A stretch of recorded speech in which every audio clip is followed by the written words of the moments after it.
Okay. Hello, I am Shawn Vaughn, the Program Manager for MiDEAL, which is the state's extended purchasing program, and I would like to welcome you to our first ever podcast. Today we are going to learn a little bit more about the state's new Cyberassessment program, which was created specifically for our MiDEAL members. I am joined today by Andy Brush with the state's Cybersecurity Office. Andy initiated and led the effort for the new program. And our second guest is Steve Motz from the state's Central Procurement Office. Steve worked diligently to pre-qualify multiple independent cybersecurity vendors. So thank you both for joining us. Nice to be here, Shawn. Great. Thank you. Well, Andy, if you don't mind, I'd love if you could share a little bit more about the Michigan Cyber Partners Program. Sure. So just maybe a little bit of background on me. I worked in county government for about 17 years before coming to the state in 2019. And one of the things that I had worked on was collaborative cybersecurity, because the issue that we recognized and a lot of our colleagues did was that cybersecurity is an emerging and ever-changing issue. And it's very difficult for local governments with limited resources to get their arms around the issue and to make the right investments that will protect them. It's easy to get caught up in the buzz and find the latest tool, but it's much harder to develop a organized approach to cybersecurity. So Michigan Cyber Partners is the state's take on helping partner with state and local government, K-12 and other public entities across the state of Michigan to help guide them towards improvements in their cybersecurity posture that will help those individual entities improve their cybersecurity posture, but then also kind of as a state, build the overall resilience across the state and build our ability to work together to improve cybersecurity at every level in the state of Michigan. So the partnership is, and I can share our website here just to kind of help walk through it. Just a second here, and it will come up. So this might be a good way to just help you see what it is that we're talking about. So if you can access this site by going to www.michigan.gov/cyberpartners, and that brings you to the Michigan Cyber Partners website, and you can access all of the best practices here that we're advocating. So the three things that we work on are preventing cyber attacks, cyber incident response, and also just growing the tent, getting more people involved in the program so that we, invite people to join. If you join Cyber Partners, you'll have access to a monthly webinar. It's available to any public sector entity in the state of Michigan, but we share information about current threats, things that you can do to mitigate those current threats, and then also a little bit of show and tell from our members to talk about the great work that they're doing. So you can see not only what the experts say you should be worried about and what you should do about it, but people just like you that are in the trenches trying to figure out how to solve these problems. So in the area of preventing cyber attacks, we think that the best approach you can take is to start organizing yourself. So we talk about adopting the Securing Your Organization framework. There's a link there to talk about the steps that you can take, and it's a 3-level framework that you can go through. Adopting the CIS controls, which are a nationally recognized framework for cybersecurity. Not terribly complicated. It's really focused on protecting. And then the other one is to talk about use one of our pre-approved vendors to conduct an independent cybersecurity assessment of your organization. And that's really what we're here to talk about today. That's the meat of what we want to talk about is this independent cybersecurity assessment. And this assessment is really important because it is hard for any organization to understand on their own their security posture with relationship to the current threats that are out there in the environment. So the idea here is to build a program statewide, and that's why we're doing it through these contracts, to have it reach every local public entity that wants to participate in this, to be able to get a partner in improving their own cybersecurity posture. And then also at the same time, by using the same framework, you're going to be able to develop a common language of cybersecurity assessment. So whether you're a local elected official or an executive or an IT person, you're starting to develop that language with your peers about where you stand in terms of cyber risk and protections. So the core services that are in this, and we'll get back into this in a little bit, but the general idea is that the services under these contracts are an on-site cyber assessment by an expert, a report, current state report, basically, here's where you stand, here's your strengths and weaknesses, and an annual cybersecurity improvement plan. So this is really a targeted plan for you. Here's the things that you should work on in the next 3 years, the next year, that are the most important for you to work on, that will have the biggest bang for the buck. And then in addition, we want to make sure that you're ready for an incident. So the fourth deliverable is a cyber incident response plan, and this is just a basic plan to help you understand, and the vendor will walk you through this, but help you, guide you through what to do in case of a cyber emergency, because that's critical that you don't panic at that point. And it is really a matter, not a lot of people say it, but not when, not if, but when. So get that plan ready, and you're going to be in much better shape. The contracts come with a 1-hour consultation, and then also an end of year follow-up, so that you can actually see, here's where I was at the beginning of the year, do a lot of work in the middle of the year, and at the end you get another report card that shows you your improvements. So I think with that, I'm going to pause here and bring Steve in, who's going to talk a little bit more about how these contracts came to be, about the MiDEAL program, and then we'll get a chance to dig into the contract. Thank you so much. That was a great overview, Andy, and I'm thrilled to offer this timely program to our members. So this is a great chance for Steve. If you could tell us a little bit more about the contracts. I'm sure our members would like to know how the vendors were selected and where they can locate these new contracts. Unmute yourself, Steve. I knew that was going to happen. Hey, you won the award. Awesome. Okay, thank you. Thank you, Shawn. Thank you, Andy. So yeah, these contracts, if you're familiar with MiDEAL, they're out there on the MiDEAL page. These ones are unique from the competitive bid process because the state of Michigan did issue these really not for the state of Michigan directly. These were issued out there for MiDEAL members. So our evaluation team consisted of folks from our DTMB side, technical side, as well as a few different MiDEAL members that we incorporated in to bring in some diverse views and perspectives. So as we set these up, there were 37 bids that we received, which we were very pleased with. And going through that process, we were able to narrow it down to a subset of those vendors, which we did bring back in, did full oral presentations to vet the solutions, to really focus in on those core deliverables and make sure that the vendors had a good understanding and a good approach and demonstrated those knowledge and experience. And then through that process, we ended up with 10 different contracts, and I'll have Andy just scroll down a little bit here of where you can find these on the MiDEAL site. You can click on those links above, but also there's a top programs tab here. You'll see the cybersecurity services are listed on there. And as we click on that, you'll notice there's 10 different contracts listed here. They're all consecutively ordered. And as we talk through in a minute here, we're going to pull up a kind of a mock-up to kind of discuss all the contracts, but they are very similar from one to the next. There's a few nuanced differences that we'll talk about, but you have the contact information for the vendors here.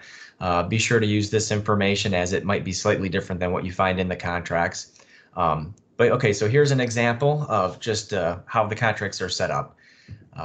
Looking at this, you'll see the contractor information up there in yellow. It's going to vary from one to the next. You'll see my contact information there, Steve Motz, listed. If you guys have any questions, you can always reach out to myself.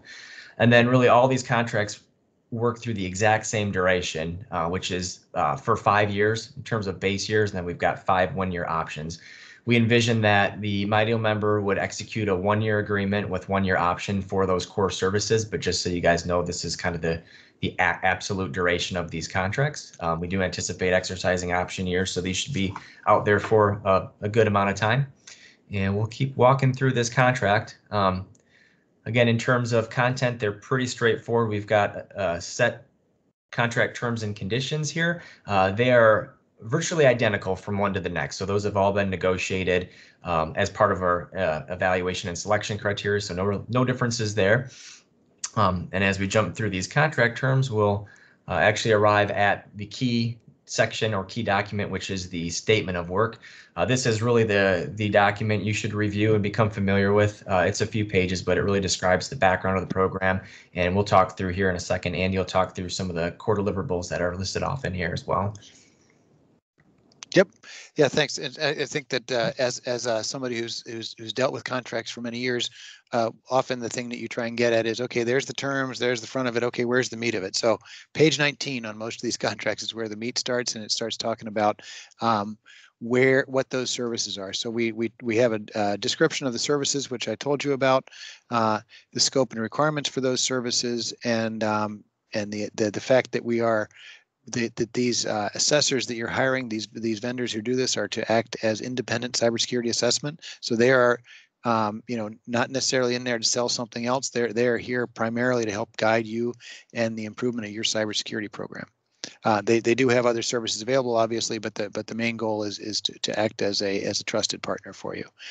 Here again is the core services that we described, and in here it also talks about, this is the 1, 2, 3, 4, 5, 6 items, but then there are also over here in this column there's exhibits, so you can, if you're interested in seeing what those deliverable documents look like, or at least a sample of what those look like, those are available both in our contract and on our website.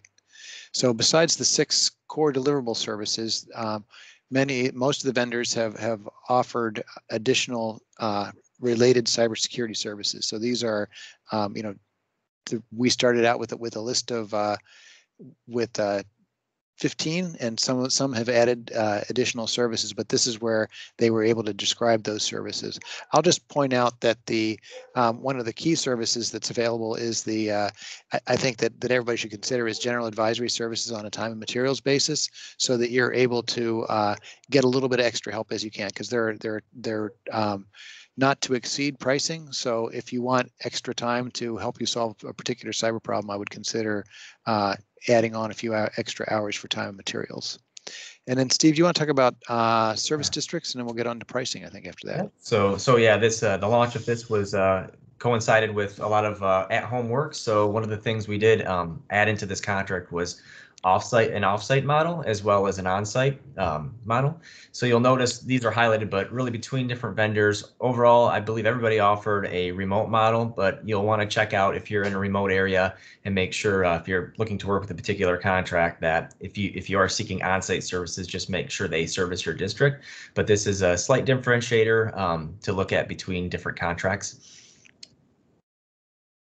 One other thing too, when we get to pricing, there are other charges for I should say on-site work. There are potentially some charges on that, so you'll want to review those within the contracts too if you do require on-site work. But another critical section is this key personnel. So within each of those 10 contracts, you'll see the same positions, same key positions we've got built into that, but each contract lists different individuals that are actually named within there. So one thing you'll definitely want to look at is if that particular person that's named in there is not available, you're going to want to see resumes and really look at the staffing that's going to be assigned. Due to the nature of this engagement, these positions will play a key role in there. So again, we encourage you to seek resumes and do some comparisons when you're looking at different proposals as it pertains to staffing. And just along that line, is there's 10 vendors. You could pick any one of them off the list and get a quote from them. You can pick multiple. We always encourage you to pick multiples, compare, get to know people, get to know what those offerings are, so that you find an organization that matches your needs. And then I think we're going to scroll down here quickly to pricing. So the pricing is for the core services is a not to exceed pricing. So that's what you'll see here, and Steve will talk about a little bit more about that. But we also got pricing based on entity size. So the size of your organization helps determine what the pricing is. So small, medium, large, extra large, and it's determined by endpoints. And so when you talk about endpoints, in this case, we're talking about desktop and laptop computers in your environment, in your organization. So less than 50, 50 to 500, 500 to 1500, and 1500 plus. So Steve, you can talk about how we came up with those different pricing and what's in these tables. Yep. So as you pull an individual contract, you'll notice there will just be one set of this data, but what we pulled together for today's conversation was just to give you a perspective of these ranges. So if you look at that small entity column, for example, we've got firm fixed prices ranging from that $2,500 all the way up to the $16,650. And as you go across the different columns there, you'll see there is a substantial range within proposals, but also I think for just conversation purposes, you can see there's estimated hours also, and you'll see those within each individual contract. It just kind of gives you a gauge for what that particular vendor was estimating those hours at. So again, back to the whole quoting purposes, you'll want to take those into account, seek multiple quotes, but the actual hours that are provided in here are for estimation purposes only. This is a firm fixed price contract. But as Andy noted, if you do engage with a particular vendor, you'll fall somewhere within one of those green columns there. And you just may want to look at least having some optional hourly services or consider those as part of your cost analysis. The far right hand there where it says includes travel, yes or no, they all essentially do say travel is additional. So again, these rates, I would think of these more as remote service rates. Within each contract, the language is pretty consistent. If you guys do have travel, you would want to work that out with the vendor ahead of time. And it could vary really depending on the proposal. So again, that's another reason to potentially seek multiple quotes as part of your analysis. I think it's also important just to talk here about that. You know, there is quite a range here, 2,500 to 16,650 for instance, for the small entity.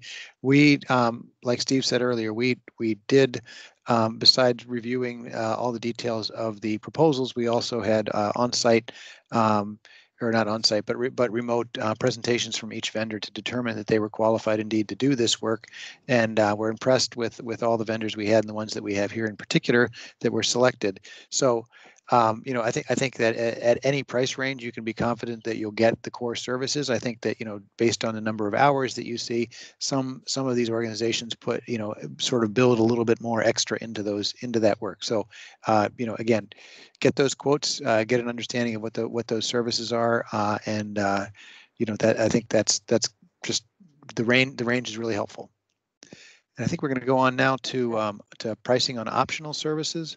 Yeah, and then after that, if you don't mind, could you show us how our members would access these services and get this started on their side? Yes, we will. That's great. Good. Thanks for the reminder. So just in general, again, with core services or the optional services, the pricing is here, small, medium, large, extra large, and you know, not every vendor offers every services. So you'll see, you know, what services are available. You don't have to contract for the core services and optional services at the same time. You can always add the optional services later.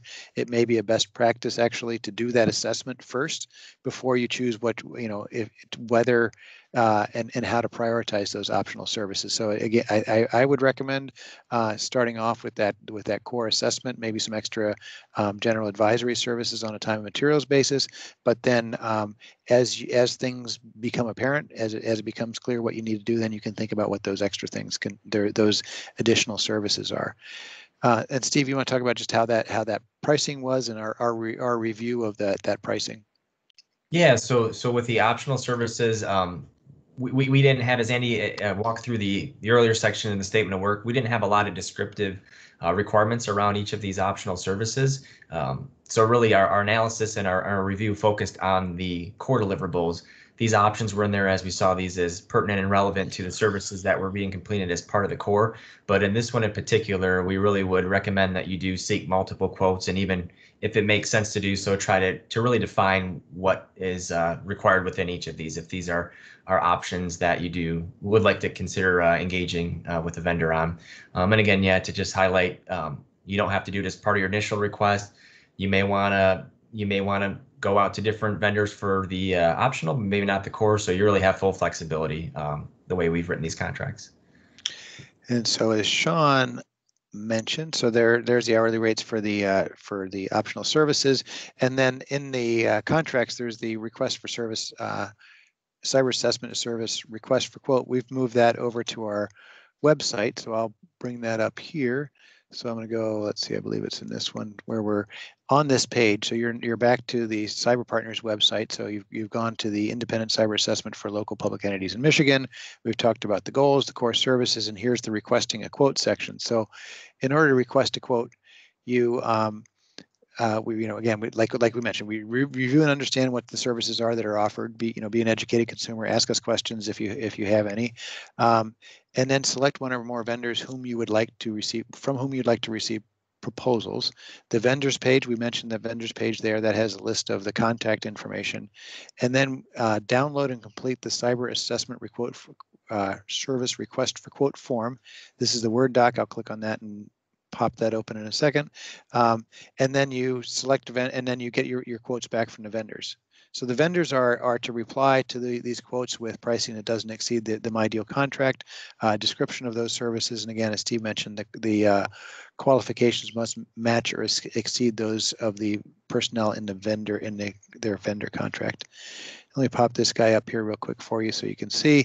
It's really not a very complicated thing. It's basically a Word document. You open it up and you type your name, the entity name, what kind of entity you are, points of contact, and this is where you start talking about number of desktop computers, schools, whether you have district managed or student devices, physical servers, virtual servers, things like that. So that just gives them a chance to understand the size of your organization so they can quote you accurately.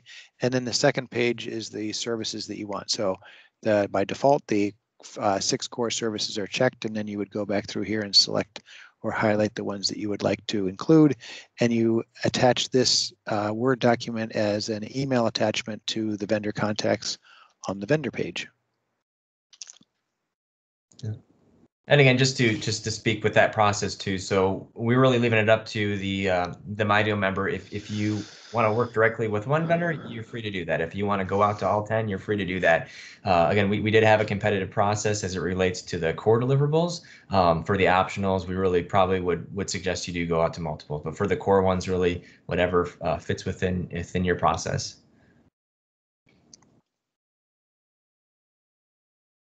This is great. And again, this is a great program, and I'm just excited to bring it to our members. I would add local entities are required to be a member of MiDEAL to utilize these contracts. So you can visit the MiDEAL website, which is michigan.gov/MiDEAL, MiDEAL, to learn more. You could also send an email to the MiDEAL inbox with questions, and that's mideal@michigan.gov. Before we close out, Andy, are members able to join the Cyber Partner program? Yes, absolutely. So we encourage people to join. Again, back to our michigan.gov/cyberpartners page. And there are multiple places where you can just click here and let us know who you are and a little bit more about yourself, and we'll add you to our mailing list. So we really would love to have many more people join us, and it's a growing organization, and we're really happy with all the people that have been part of it, and look forward to having you join us as well. Awesome. Okay, Andy, do you have any closing remarks, or Steve, either of you? I really appreciate this opportunity to talk to everybody out there, and then also the partnership we've had with Steve and Shawn. You guys have been great to work with and help, and it really is a way to take this program that we've been working on for many years inside and outside of state government, and put it in a position where it can go statewide in a way that we don't think it could if it was living inside one entity. So thank you very much.